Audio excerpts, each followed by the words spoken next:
Assalamualaikum warahmatullahi wabarakatuh.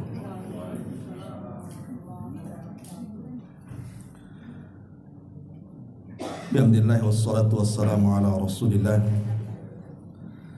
wa ala alihi wa sahbihi wa mawalah wa la hawla wa la quwata illa billahi wa ba'd.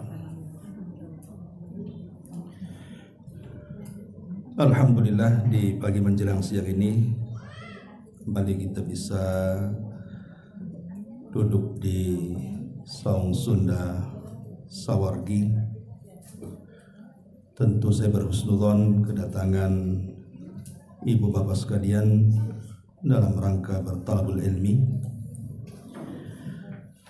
Kemudian juga salawat dan juga salam kita hadiahkan kepada Rasul kita Nabi besar Muhammad sallallahu alaihi wa ala alihi wasallam. Tema di pagi menjelang siang ini, sebagaimana permintaan, kita akan membahas tentang kematian secara mendadak. Entah apa maksudnya yang minta tema ini, apa ada yang mati. Tapi tema ini juga sangat menarik untuk kita bahas, karena memang akhir-akhir ini kematian mendadak itu begitu banyak.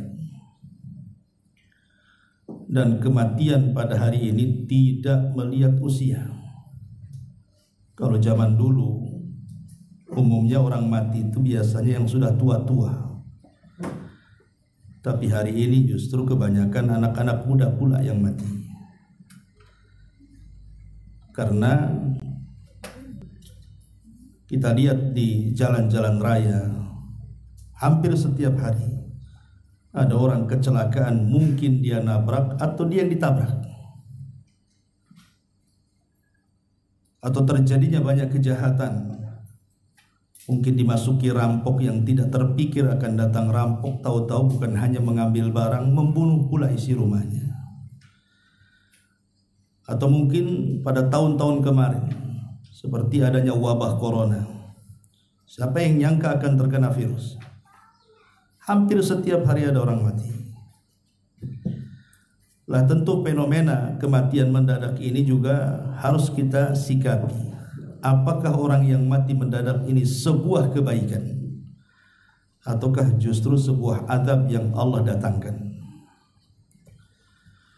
Ma'asyiral muslimin wal muslimat, ibu-ibu dan juga bapak sekalian yang dimuliakan Allah Subhanahu wa taala. Ayat yang sering kita dengar soal kematian adalah kullu nafsin dha'iqatul maut. Setiap jiwa itu pasti akan mengalami sebuah kematian. Tapi ada hadis dari Aisyah Ummul Mukminin radhiyallahu anha, di mana Nabi sallallahu alaihi wasallam mengatakan mautul fujati rahatun lil mu'min wa akhdun asfan lil kafir. Kata Nabi SAW, kematian mendadak bagi seorang mukmin itu adalah tanda beristirahatnya dia dari kepenatan dunia. Tapi sebaliknya, kematian mendadak bagi orang kafir, munafik, fajir, maka justru itu awal penyesalan dalam kehidupannya. Berarti di sini ada dua kelompok orang-orang yang mati mendadak itu kan. Kelompok yang pertama diuntungkan dengan kematian yang mendadak itu, dan mereka orang-orang yang beriman. Sebab dengan kematian mendadak dia sendiri tidak susah.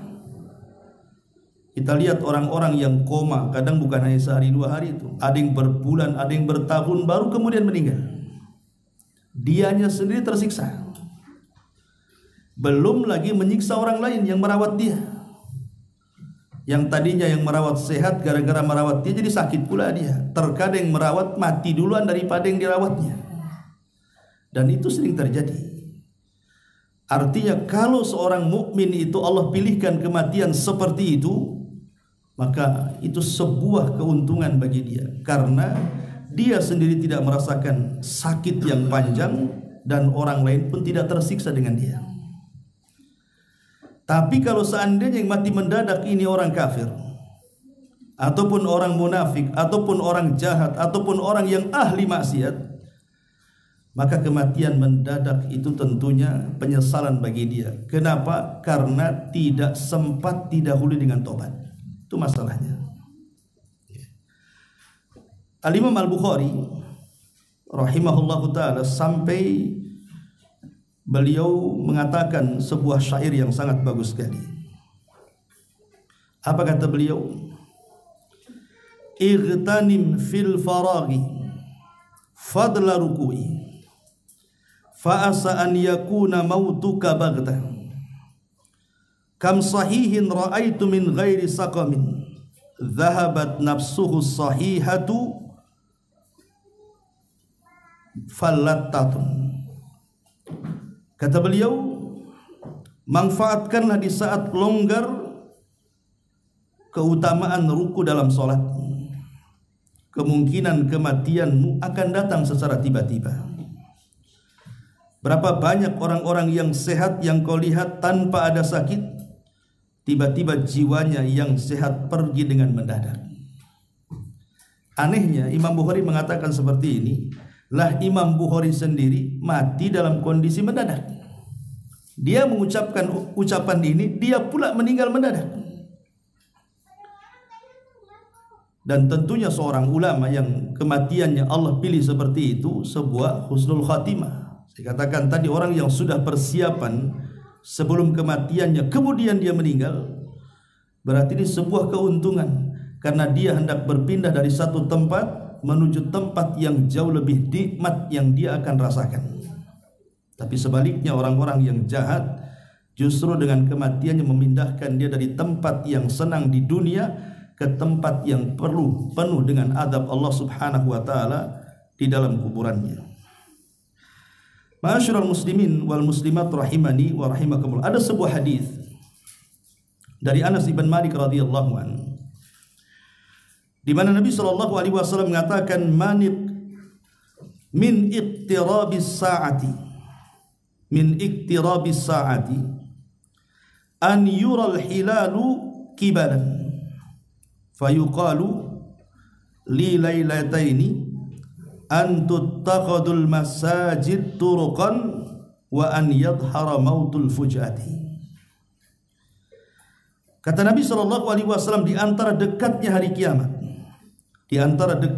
kiamat, hilal ataupun bulan akan terlihat nyata sehingga dikatakan ini tanggal 2. Masjid-masjid akan dijadikan jalan-jalan dan munculnya kematian-kematian mendadak yang sangat banyak. Jadi 14 abad yang silam Nabi SAW sudah mensabdakan kepada kita bahwa nanti di akhir zaman, seolah-olah Rasul ingin mengatakan seperti itu, akan banyak kematian mendadak di mana-mana. Dan zaman itu sudah ada hari ini. Zaman itu sudah ada hari ini, karena setiap hari kan kita melihat ada orang kecelakaan, tiba-tiba kemudian datang tsunami, kemudian membunuh banyak orang, datang gempa, datang angin puting beliung, datang musibah macam-macam yang orang itu tidak memprediksi akan kedatangannya. Tahu-tahu datang, rumahnya roboh, mati pula di situ. Nah, ini kan terjadi di depan mata kita, dan harusnya bagi seorang mukmin ketika melihat ada orang yang mati mendadak ini sebuah pelajaran. Jangan-jangan saya seperti itu dan saya tidak persiapan untuk itu. Ma'asyiral muslimin wal muslimat rahimani wa rahimakumullah. Nabi SAW pernah berdoa seperti ini. Allahumma inni a'udzubika minat taraddi wal hadami wal gharaqi wal hariki wa a'udzubika an yatakhabbatani syaitan indal mauti wa a'udzubika an amuta fi sabilik mudbiran wa a'udzubika an amuta ladigha. Ya Allah, sesungguhnya aku berlindung kepadamu dari terjatuh dari tempat yang tinggi, dari tertimpa bangunan, dari tenggelam, dari terbakar. Aku juga berlindung kepadamu dari campur tangan setan ketika aku meninggal. Aku berlindung kepadamu dari meninggal dalam keadaan lari dari medan perang, dan aku juga berlindung kepadamu dari meninggal karena tersengat hewan beracun. Ketika Nabi SAW berdoa seperti ini, karena memang doa yang dipanjatkan Rasul ini bicara soal kematian mendadak. Orang lagi kerja bangunan nih, tiba-tiba jatuh, kan nggak terpikir dia akan mati hari itu, atau mati kan itu.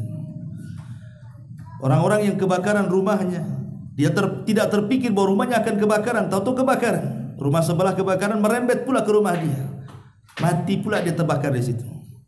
Atau seorang nelayan yang mencari nafkah di lautan, dia tidak menyangka akan tenggelam gitu, tahu-tahu kapalnya tengguling ombak, dia pun pula tenggelam di situ, mati pula mendadak. Jadi Nabi SAW berlindung dari perkara ini. Jangan sampai, maksudnya memang tidak ada doa khusus bahwa kita ini meminta agar tidak diwafatkan mendadak, tapi secara isyarat dari Nabi SAW, jangan sampai kita ini diberikan kematian seperti itu. Walaupun tadi saya katakan di mukaddimah, kematian seorang mukmin yang Allah pilihkan dengan cara mendadak itu adalah sebuah istirahat bagi dia. Baik. Lalu apa yang harus kita lakukan dengan fenomena seperti ini? Persiapan apa yang harus kita lakukan dengan banyaknya kematian mendadak di hadapan kita ini? Ma'asyiral muslimin yang dimuliakan Allah Subhanahu wa taala, ada 15 poin yang ingin saya sampaikan. Yang pertama, poin pertama, kematian bisa datang kapan saja. Bahwa kematian itu bisa datang kapan saja. Dan kematian itu juga datangnya tanpa pemberitahuan. Artinya kematian itu kan rahasia Allah.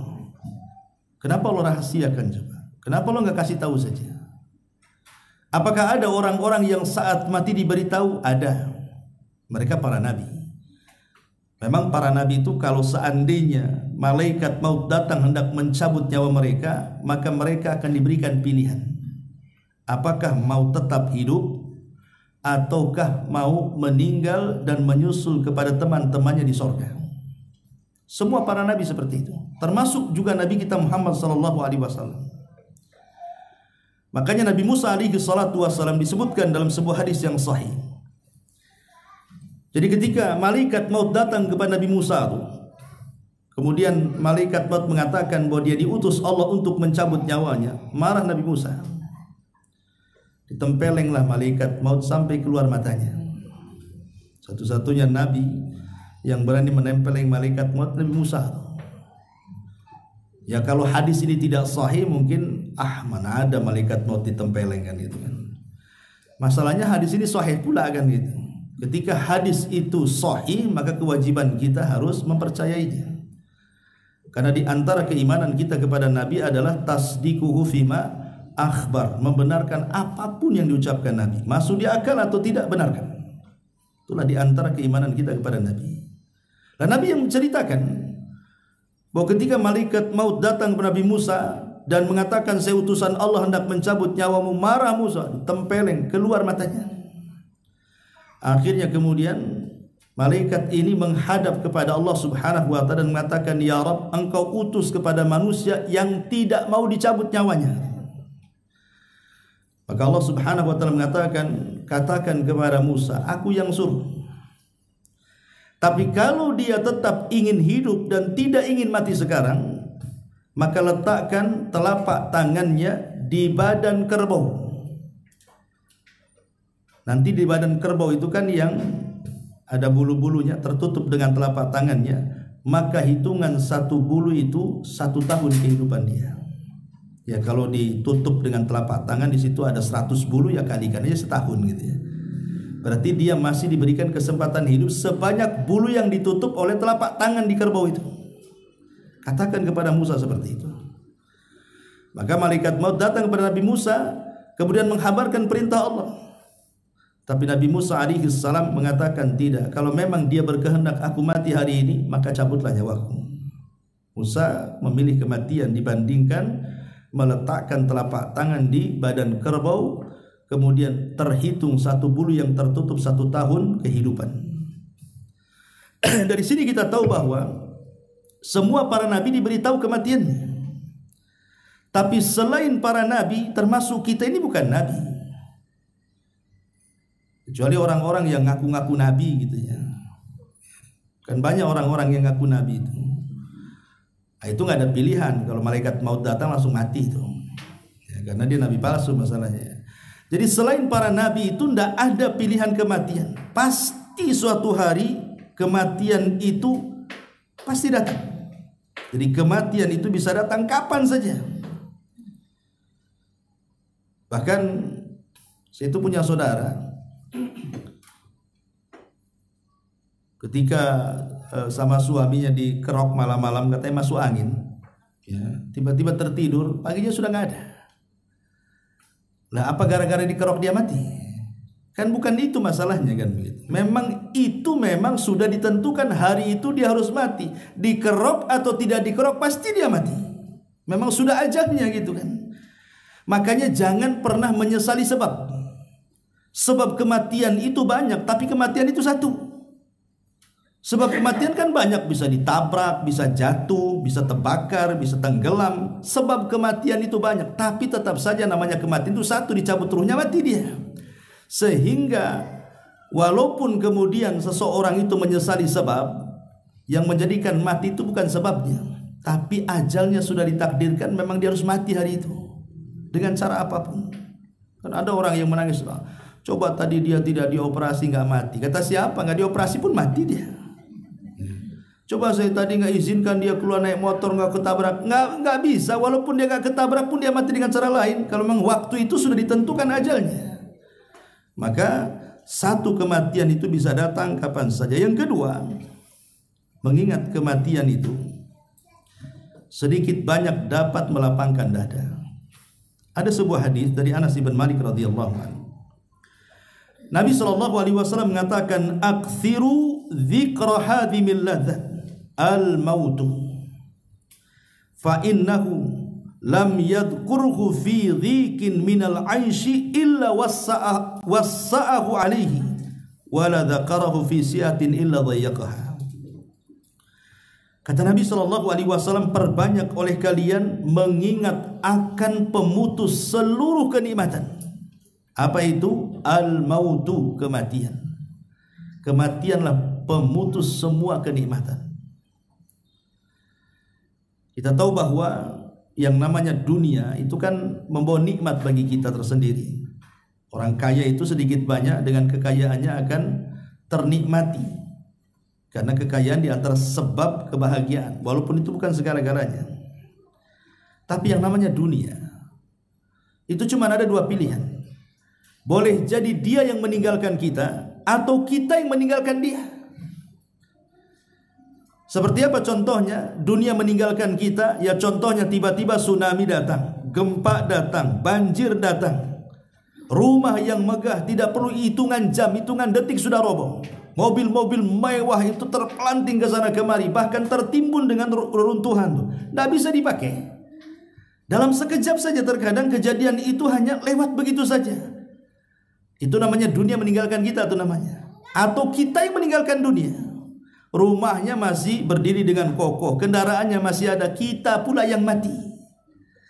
Jadi kita yang meninggalkan dunia. Artinya bahwa terkadang ketika kemudian kita ini yang meninggalkan dunia, maka terputuslah seluruh kenikmatan dunia. Itu yang disebutkan oleh Nabi, perbanyak oleh kalian sesuatu yang akan menghancurkan semua kenikmatan kalian. Apa itu? Al-mautu, kematian. Kemudian Rasul mengatakan, karena sesungguhnya tidaklah seseorang itu mengingatnya, maksudnya mengingat kematian, dan dalam keadaan sempit hidupnya, melainkan dia akan lapang dadanya. Orang kalau stres karena kesusahan ekonomi dan begitu seterusnya, Tapi dia ingat kematian, bahwa di sana ada kehidupan setelah kematian itu yang jauh lebih baik lagi. Dia tidak akan stres hidupnya. Ya, sampai kapanlah hidup di dunia itu? Sampai kapan coba dia miskin? Namanya kemiskinan itu pasti ada akhirnya. Tidak mungkin tidak ada akhirnya. Walaupun istilahnya dia tidak diberikan kekayaan di dunia, minimalnya diakhiri dengan kematiannya kan. Ketika mati selesai dia miskin itu. Jangan pula udah miskin di dunia, miskin pula di akhirat dia.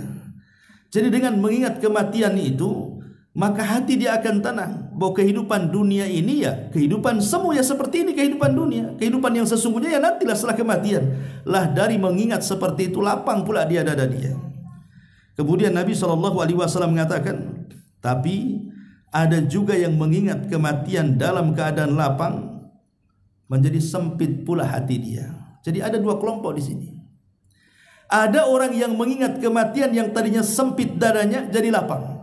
Ada yang ketika mengingat kematian yang tadinya lapang dada jadi sempit pula dia. Orang-orang yang menginvestasikan seluruh kekayaannya di dunia, dia tidak pernah menginvestasikan kekayaannya untuk akhirat, atau amalannya, atau waktunya, atau tenaganya, atau apanya kan. Maka dia terpikir kalau dia mati, apakah ini semua akan dibawa? Kan tidak, sempit dada dia.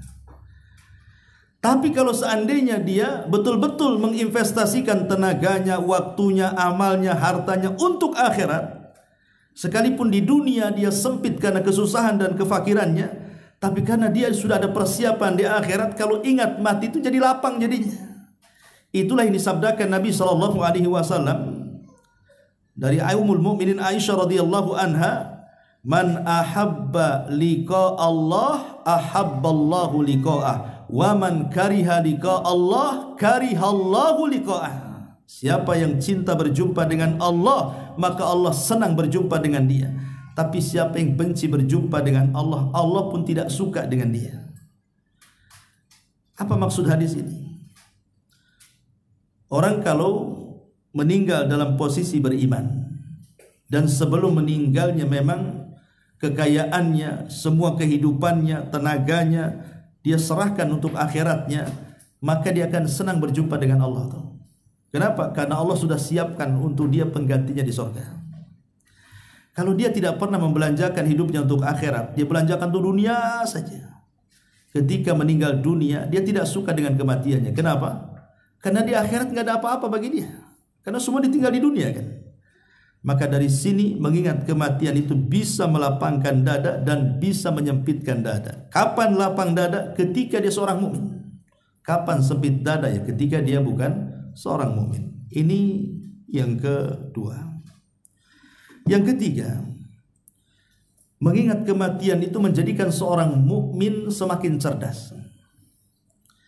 Dalam sebuah hadis Nabi SAW mengatakan, al-kaisu man dana nafsahu wa amila lima ba'dal maut. Orang cerdas itu kata Rasul adalah orang yang ketika mengaca introspeksi diri. Apakah sudah banyak amalnya, atau hari ini lebih baik, atau hari ini apa yang sudah saya lakukan, hari ini ibadah apa yang sudah saya kerjakan. Dia terus introspeksi. Kemudian yang kedua kata Rasul, al-kayis itu mandana nafsah wa amila lima ba'dal maut, dan dia akan banyak beramal untuk bekal setelah kematiannya. Itulah orang cerdas. Kenapa dikatakan cerdas? Karena dia cerdas bahwa kehidupan ini bukan hanya di dunia saja. Ada kehidupan setelah kematian. Makanya dia cerdas karena kehidupan ini akan panjang. Setelah kematian itu kan safarnya akan lama tuh. Bayangkan orang masuk kubur. Di situ ada peristiwa-peristiwa macam-macam kan di kubur itu, mulai dari himpitan kuburan, fitnah kubur, nikmat kubur, azab kubur, macam-macam tuh. Belum lagi nanti menghadapi kiamat besar. Nanti di padang mahsyar dengan berbagai macam peristiwanya kan, dari hisabnya, dari mizannya, dari suhufnya, macam-macam, sampai ke titiannya, sampai ke kontorohnya, sampai ke depan surganya. Itu kan perjalanan panjang itu. Kalau orang yang cerdas setelah kematian itu akan mengalami perjalanan panjang, pasti dia akan mempersiapkan bekalnya tuh. Sama lah kita juga di dunia, kalau safar kan pasti bawa bekal. Nah mungkin nggak bawa bekal kan. Jangankan safar jauh-jauh, ke Barelang saja bawa bekal. Ke Barelang lo bawa bekal. Kadang-kadang bekalnya lebih banyak daripada ke Bandung pula. Kadang-kadang kan itu yang dekat perjalanan saja kita harus bekal. Loh, ini perjalanan sepanjang itu masa nggak ada bekalnya? Dan itu tidak akan pernah kembali. Nah, makanya di sini pentingnya seseorang itu cerdas ketika mengingat kematian. Kemudian yang keempat, kematian bagi seorang mukmin itu sebuah peristirahatan. Inilah yang saya katakan bahwa mautul fuj'ati rahatun lil mu'min wa akhdatun asafatal kafirin. Kematian mendadak adalah istirahat bagi seorang mukmin dan penyesalan bagi orang kafir. Di zaman Rasul ada jenazah yang lewat. Kemudian Nabi SAW mengatakan mustari wa mustarahu minhu. Mustari wa mustarahu minhu. Kata Nabi SAW, ada orang-orang yang beristirahat saat kematiannya, ada orang-orang yang orang lain beristirahat karena kematiannya. Jadi ada orang-orang yang beristirahat karena kematiannya, ada orang-orang yang beristirahat karena kematian orang lain. Sahabat bertanya, apa mustari dan apa mustarah? Maka Rasul mengatakan, adapun mustari itulah kematian seorang mukmin. Bagi dia istirahat dari kepenatan dunia. Dunia ini kan penat, ikhwan. Mesti ada masalah saja. Kayaknya nggak berhenti. Setelah selesai masalah ini datang pula masalah yang lain. Selesai masalah ini datang pula masalah yang lain. Terkadang masalah datang ada sebab, itu ada masalah aja. Itulah dunia. Makanya dunia itu tidak lepas daripada senang, susah, tertawa, sedih, sempit, lapang. Itulah dunia. Ya. Tapi dengan kematian seorang mukmin itu tidak ada semuanya. Karena dia akan beralih kepada nikmat kuburan. Dan nikmat kubur lebih nikmat dibandingkan semua nikmat di dunia. Tapi kalau mustarah minhu, maka Rasul mengatakan bukan dia yang beristirahat, orang lain yang beristirahat. Syukurlah dia mati. Alhamdulillah dia mati. Kenapa dari kemarin aja nggak mati? Karena ada orang yang karena kejahatannya jadi jengkel orang kan. Dari kemarin saya doakan tak mati-mati, sekarang sudah mati. Alhamdulillah. Karena ada orang yang kematiannya itu membuat orang senang. Ya karena kejahatan dia, sehingga semua mendoakan dia lebih baik mati daripada hidup. Dengan kematiannya bukan dia yang senang, orang lain yang senang. Nah, ini yang bahaya nih. Kalau sampai kematian kita membuat orang senang, itu disebut mustarahu minhu namanya. Dan itu tanda orang jahat. Karena orang mati itu kan ada yang kematiannya dipuji manusia, ada yang kematiannya dicaci maki manusia. Karena di zaman Rasul pun pernah terjadi kan, ada jenazah lewat nih, semua manusia memuji dia karena kebaikannya. Kalau dia orang baik gitu ya, kemudian meninggal, apalagi meninggalnya masih muda kan, rata-rata kan di masyarakat umumnya seperti itu. Memanglah orang baik itu biasanya cepat mati. Orang jahat itu udah tua bangka nggak mati-mati katanya. Ada istilah di masyarakat kan seperti itu. Jadi ada kalau orang baik itu kalau meninggal tuh rasanya semua orang memuji dia. Tapi ada orang yang kemudian mati itu dicaci maki manusia. Lah ketika ada jenazah yang pertama dipuji manusia, jenazah yang kedua dicaci maki manusia, kata Rasul wajabat wa wajabat katanya. Sahabat bertanya, apa maksudnya wajabat wa wajabat ya Rasulullah? Maka Rasul mengatakan, adapun jenazah yang pertama wajabat lahul jannah, adapun jenazah yang kedua wajabat lahun nar, kata Rasul. Adapun jenazah yang pertama yang dipuji manusia, maka dipastikan dia menjadi penghuni surga. Adapun jenazah yang kedua yang dicaci maki manusia, itu pasti masuk neraka itu. Jadi persaksian manusia itu karena sebuah kebaikan. Kalau orang baik itu pasti dipuji orang. Kematiannya pun terkadang menjadikan prihatin orang. Tapi kalau orang jahat meninggal sudah dicaci gitu ya, kematian disyukuri pula sama orang. Ini juga yang harus dipahami bahwa kematian bagi seorang yang beriman hanyalah peristirahatan. Kemudian yang kelima, orang yang sudah meninggal dunia tidak dapat beribadah lagi, itu masalahnya. Orang kalau sudah meninggal tidak mungkin beramal soleh lagi. Artinya kesempatan amal soleh itu kan bukan setelah kematian, tapi sebelum kematian. Kata Ali radhiyallahu an, al-an maksudnya di dunia, yaumun amal, hari di mana kita sibuk beramal. Wa ghadan, tapi besok kata Ali yaumul hisab. Tinggal hari perhitungan di hadapan Allah Azza wa Jalla. Makanya mumpung kita belum mati, dan setelah kematian tidak ada ibadah lagi, maka ini kesempatan kapan lagi? Sebelum datang kematian mendadak datang kepada kita, sementara kita kurang bekal. Makanya disebutkan dalam hadis panjang berkenaan dengan masalah kuburan. Jadi apabila seorang mukmin itu berada dalam kuburannya, maka malaikat datang akan bertanya kepadanya, tapi tidak bisa mendekatinya. Kenapa? Karena amal-amal ibadahnya itu menjegal malaikat yang mendekati jasadnya. Sebelah kirinya ada sholat, sebelah kirinya ada zakat, ada puasa, ada sedekah, dan semua amal soleh mengusir malaikat dan mengatakan, ma kibali madkhal, tidak ada jalan untukmu pergi. Sehingga kemudian malaikat ini tidak bisa mendekati jasadnya karena dijaga oleh amal solehnya, sehingga dia hanya bisa menanyai jasad itu dari kejauhan. Akhirnya kemudian tergambarkanlah oleh si jasad ini bahwa dia sedang ditanya. Dia pun kemudian duduk, kemudian bangkit, seolah-olah dia melihat matahari hampir tenggelam. Ketika ditanya, man rabbuk, siapa Rabbmu? Dia mengatakan, nanti saja jawabannya, saya mau sholat asar, katanya. Padahal dalam kubur tidak ada sholat kan. Tapi begitulah orang baik gitu ya. Wa man nabiyuk, siapa nabimu? Nanti dulu, saya belum sholat, katanya. Ketika ditanya, apa agamamu? Nanti, saya belum sholat. Kata malaikat ini, ya nanti kau akan sholat, tapi jawab dulu. Wah gitu kan. Akhirnya dia dengan cepat menjawab, oh itulah Allah Tuhanku, Muhammad Nabiku, Islam agamaku. Dengan cepat dia menjawab. Ketika dia selesai menjawab, Allah berfirman dari atas, ang sadaqa abdi, hambaku telah benar, bukakan pintu sorga, masukkan kenikmatannya ke dalam kuburannya. Ini orang mukmin ini di kuburan aja masih sempat-sempat mau sholat dia. Coba kan ya.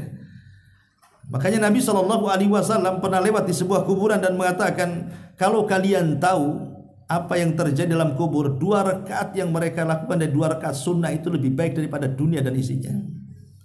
Kalau mereka bisa melakukannya dalam kubur, tapi kan tidak bisa. Dan percuma juga. Jangan lagi cerita dalam kubur, nyawa di tenggorokan saja, ibadah seseorang percuma karena tobatnya pun ditolak. Kata Nabi SAW, innallaha yaqbalu taubata abdin ma lam yughargir. Allah itu masih menerima tobatnya seorang hamba sebelum nyawa ada di sini. Sebab kalau sudah nyawa di tenggorokan itu, jarang yang selamat, pasti dia mati. Dari sini Allah mengatakan, hatta idza balagatit taraqi wa qila man ra. Ketika nyawa sudah di tenggorokan, siapa yang bisa meruqyah dia mengembalikan ruhnya ke dalam jasadnya? Tidak bisa, pasti mati. Ya, ini yang kelima. Yang keenam, hanya amal saleh yang akan dibawa kepada kematian. Terkadang manusia tidak berpikir bahwa dunia itu akan meninggalkan dia atau kita yang meninggalkan dunia. Tapi tidak dengan amal soleh. Amal soleh itu akan menyertai kita sampai ke liang lahat. Makanya kalau seorang itu meninggal, ikhwan, pasti akan meninggalkan 2 perkara.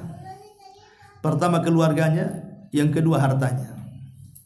Dua-duanya tidak akan dibawa. Lalu apa yang dibawa? Yang dibawa ya amalan soleh yang melekat di badannya, itulah yang dibawa. Adapun hartanya, dengan sebab kematiannya saja, belum lagi dia dikubur, itu sudah berpindah tangan kepada ahli warisnya. Ahli waris itu meninggal, ketika melihat meninggal yang punya harta itu menangis sehari saja. Sehari aja dia nangis, kayaknya kehilangan. Nanti 2 hari udah sibuk tuh cari sertifikat rumah tuh. Ya, sibuk di mana diletak, di mana notarisnya, di mana. Dan sibuk dengan warisannya kan. Itu kalau cerita harta. Semata-mata ruh kita keluar sudah berpindah tangan. Oke lah kita cerita keluarga. Keluarga sampai kapan dan sampai mana menemani kita kan? Paling sampai kuburan saja. Kalau sudah sampai kuburan, kemudian mereka ikut kuburkan, selesai kemudian mayat diletakkan, mereka pun pulang. Dan orang yang ada di kuburan masih sempatlah mendengar suara terompahnya itu. Keluarga yang meninggalkan masih dengar dia sampai keluar kuburan. Kalau sudah tidak terdengar suara terompah, Siapa yang ditunggu dia? Mungkar nakir lagi sudah. Dari sini kata Nabi SAW bahwa seorang yang meninggal itu akan diikuti oleh 3 perkara: hartanya, keluarganya, amalannya. Yang 2 pulang, yang 1 masuk kuburan. Maksudnya yang 2 pulang itu harta dan keluarganya, yang masuk itu hanya amalannya. Idza mata ibnu Adam in qata amaluhu illa min thalathin sadaqatin jariyah aw ilmin yuntafa'u bihi aw waladin salihin yad'u lahu. Apabila anak Adam meninggal dunia, tidak ada yang bermanfaat bagi dia kecuali ilmu yang bermanfaat, sedekah yang mengalir, atau anak yang soleh yang mendoakan orang tuanya. Ini yang ke-6. Yang ke-7, husnudzan billahi indal mauti. Berusaha berhusnudzon kepada Allah meskipun dalam kondisi sakaratul maut. Dalam kondisi apapun, sedang sakit parah, apalagi mendekati ajalnya, jangan sekali-kali husnudzon, suudzon, berburuk sangka kepada Allah, tapi tanamkan husnudzon, berbaik sangka dengan Allah. Kenapa? Karena dalam posisi seperti itu setan lebih dekat dibandingkan malaikat. Karena setan itu tidak ridho kalau ada anak Adam meninggal husnul khotimah. Jadi saat detik-detik sakaratul maut itu setan itu banyak di sekitar dia. Salah satunya memberikan waswas apa?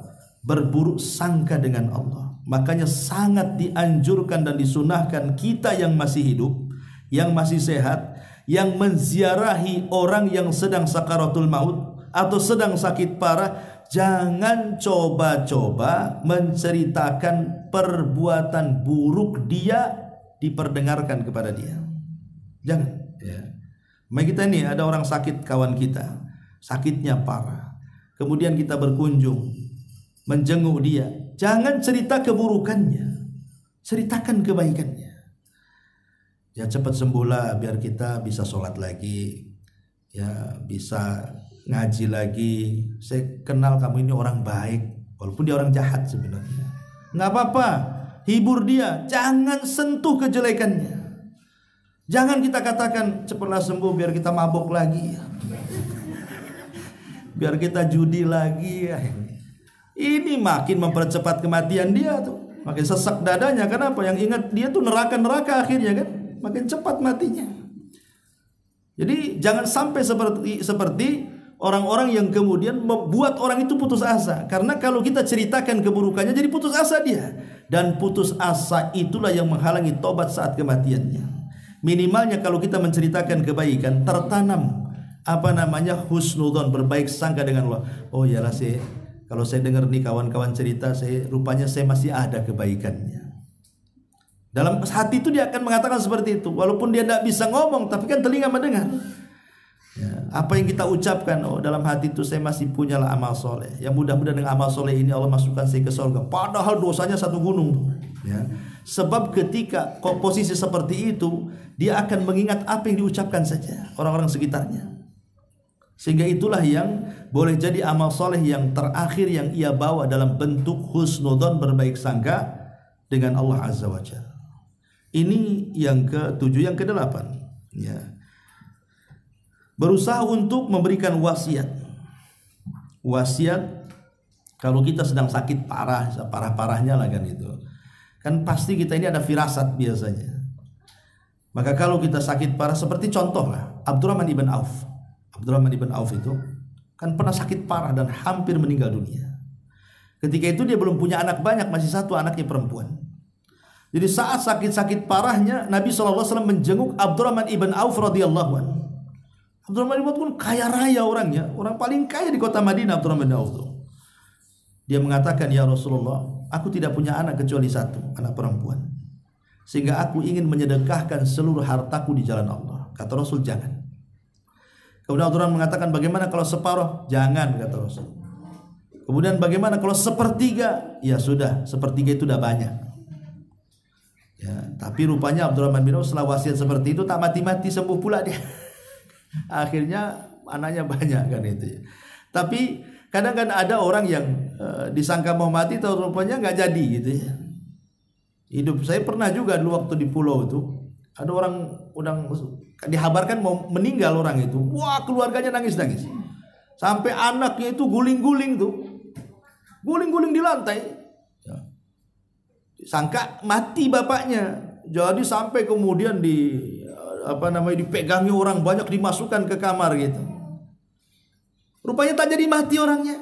Nah, kan kadang-kadang disangka mati atau tidak mati kan itu. Artinya ada kejadian-kejadian seperti itu. Lah kalau kita ini sudah merasakan dekat-dekat ajal kita itu berwasiat, dan tidak ada wasiat yang paling agung melebihi wasiat takwa. Ya, harta juga perlu berwasiat harta itu. Tapi lebih daripada itu wasiat agama. Makanya lihat wasiat-wasiat Luqmanul Hakim dalam Quran, wasiat-wasiatnya Nabi Yakub, Nabi Ayub, Nabi Ibrahim, itu kan disebutkan dalam Quran itu. Wa wassa biha Ibrahim baniya wa Yaqub gitu ya. Ma ta'buduna min ba'di qalu na'budu ilahaka wa ilaha abaika Ibrahim sampai akhir ayat. Itu menunjukkan wasiat-wasiat teragung adalah wasiat takwa. Jadi kalau kita ini ingin berwasiat, wasiatlah dengan ketakwaan.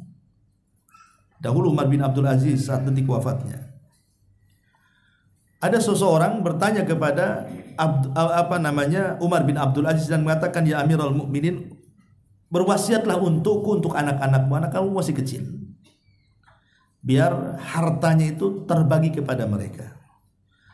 Tapi Umar bin Abdul Aziz mengatakan, tidak, aku tidak akan berwasiat soal harta.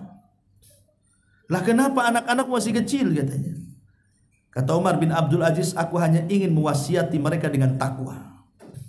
Kemudian dia berikan alasan, kalau aku berwasiat dengan harta dan tidak berwasiat dengan takwa, kemudian harta ini dipergunakan untuk maksiat oleh anak-anakku, itu sama saja aku menolong mereka di atas kemaksiatan dengan harta warisanku. Tapi kalau aku berwasiat kepada mereka dengan takwa, maka walaupun mereka tidak punya harta, pasti dengan takwa itu akan mendatangkan harta kepada mereka. Kemudian dia membacakan ayat, wa man yattaqillaha yaj'al lahu makhraja wa yarzuqhu min haitsu la yahtasib. Siapa yang bertakwa kepada Allah, pasti Allah akan carikan jalan keluarnya dan Allah berikan rizki dari arah yang tidak disangka-sangka. Jadi wasiat yang terbaik adalah wasiat takwa. Ya, umpamanya kalau memang enggak bisa dengan lisan, kan bisa dengan tulisan. Minta pena tulisnya. Karena wasiat ini terkadang lebih merubah keturunan dibandingkan nasihat. Ada orang yang sewaktu orang tuanya masih hidup, wah jahatnya, naudzubillah. Tapi ketika orang tuanya sudah meninggal, tetapi meninggalkan wasiat, minta anak-anaknya supaya baik, itu kadang-kadang anaknya jadi baik itu. Karena wasiat orang tua, saya nggak boleh gini, nggak boleh gini, kan itu. Kan kadang-kadang seperti itu, wasiat bisa merubah orang tuh. Karena ada istilah kalau nggak dilaksanakan nanti kualat gitu. Nah, makanya ada anak-anak itu yang berubah gara-gara wasiat. Nah, kenapa kemudian wasiat itu penting menjelang kematian? Ini yang ke 9, yang ke 8, yang ke 9, selalu melakukan amal ibadah, istiqomah dalam melakukan ibadah sebelum kematian menjemput kita. Istiqomah dalam ibadah. Begini ya, Allah Subhanahu wa taala berfirman, fa amma man a'ta wattaqa wa saddaqa bil husna fasanuyassiruhu lil yusra wa amma man bakhila wastaghna wa kadzdzaba bil husna fasanuyassiruhu lil usra. Di sini ada dua kata. Yang pertama fasanuyassiruhu lil yusra, dan yang kedua fasanuyassiruhu lil usra. Kami akan mudahkan jalan dia yang sudah mudah. Kami akan sulitkan jalan dia yang sudah sulit. Apa makna dua ayat ini? Para ulama tafsir ketika memberikan catatan kepada dua ayat ini, mereka mengatakan begini. Sebuah amal soleh itu pasti akan melahirkan amal soleh yang lainnya. Sebuah kebaikan itu pasti ada turunannya. Sebagaimana dosa juga pasti ada turunannya. Makanya kenapa Nabi SAW itu sampai berdoa sebelum salam dalam tasyahud kan, dalam tasyahud akhir, biasanya Rasul kan membaca tahiyat, membaca syahadat, membaca sholawat, kemudian membaca 4 perlindungan, baru sebelum salam membaca Allahumma inni a'udzubika minal ma'tham wal maghram. Ya Allah, aku berlindung kepadamu dari perbuatan dosa dan dari terlilitnya hutang. Jadi Aisyah ini bertanya, atau yang lain bertanya, ya Rasulullah, apa Anda punya hutang? sehingga setiap solatmu kau mengatakan seperti itu. Kata Nabi SAW, tidak. Akan tetapi kata Rasul, kalau orang sudah hutang itu, idza haddatsa kadzab wa idza wa'ada akhlaf. Kalau ngomong pasti dusta, kalau janji pasti khianat. Orang yang berhutang itu, kalau dia bicara pasti dia dusta, kalau dia janji pasti dia khianat. Ngaku aja lah, kan gitu orang yang hutang tuh. Kapan bayar? Besok. Besok datang, mana katanya mau bayar, lusa lah, kan itu udah dusta tuh. Awalnya kan begitu, dusta dulu tuh.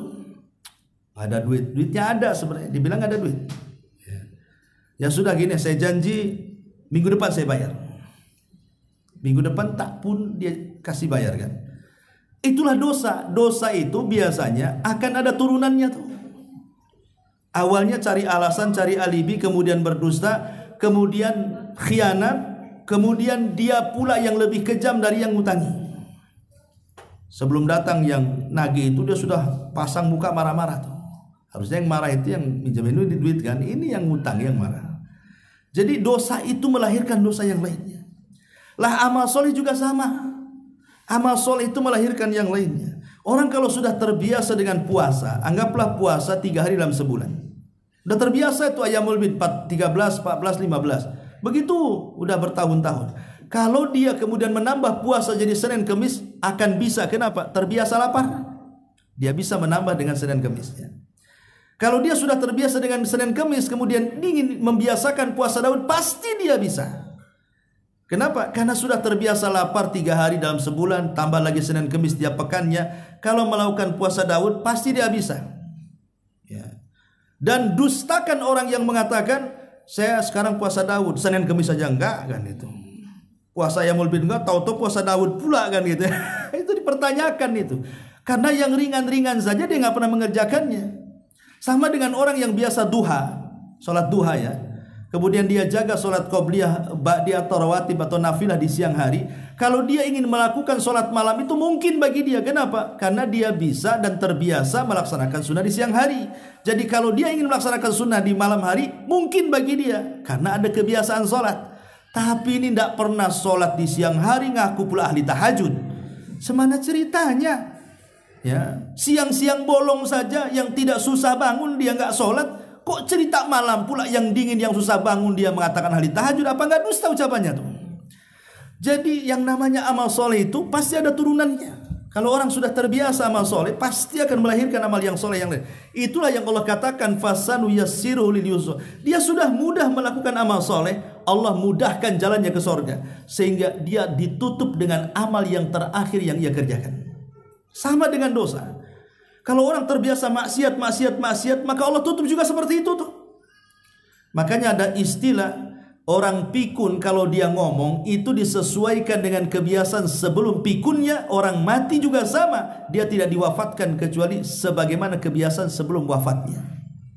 Lihat orang pikun itu, kalau dia ngomong jorok, ya, ngomong jorok itu karena sebelum pikunnya suka ngomong jorok.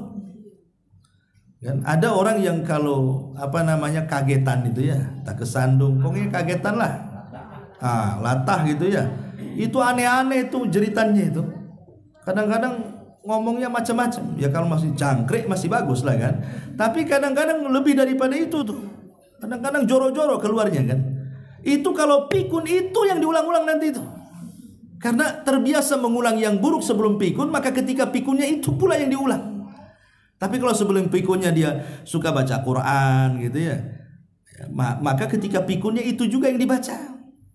Makanya kenapa kita ini berdoa jangan sampai pikun. Lah orang yang mati juga sama. Orang yang mati itu kan sesuai dengan kebiasaan sebelum meninggalnya. Makanya ada orang yang meninggal itu karena dia suka mabuk, maka Allah buat mati ketika dia mabuk. Orang tukang judi, maka Allah akan buat mati ketika dia judi. Orang suka berzina, Allah akan buat mati ketika berzina kalau dia tidak bertobat. Memang begitu ya, hadis Nabi SAW mengatakan seperti itu. Orang mati itu akan disesuaikan dengan kebiasaan sebelum kematiannya. Kalau dia ahli ibadah, ahli sholat, ahli sujud, maka Allah akan buat mati seperti itu. Kalau dia ahli maksiat, ahli mungkar, maka dia pun akan diberikan kematian seperti itu. Maka Ingat bahwa selalulah melakukan amal saleh sebelum kematian. Kemudian yang nomor 10, mengingat kematian ini akan mengingatkan 3 hal. Disebutkan dalam sebuah perkataan ulama, man aktsara dzikral mauti akrama bisalatin. Barang siapa yang banyak mengingat kematian, maka dia akan dimuliakan dengan 3 perkara.